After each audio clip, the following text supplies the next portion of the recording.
आरंभ हो जाइछि ग्रीष्म प्रभाव आगकू आहुरी बढ़िबो खरा जहापाई नित्यांत आवश्यक पानी किंतु एबेठू देखागलाणी पानी समस्या।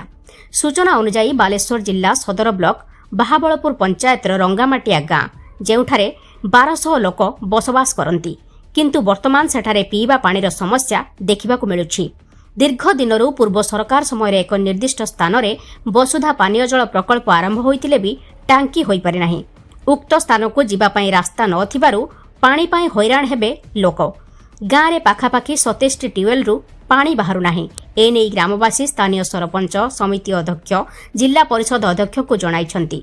पूर्वतन सरपंच और वर्तमान सरपंच समस्त को जणाइबा पर भी फल शून्य।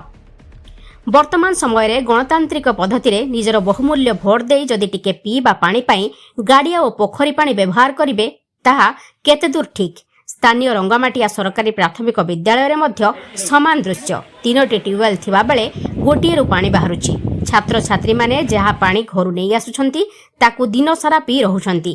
तेबे देखिबाकू बाकी रहिला केबे तांको मुहरे टिके पीवा पानी मिलुछि।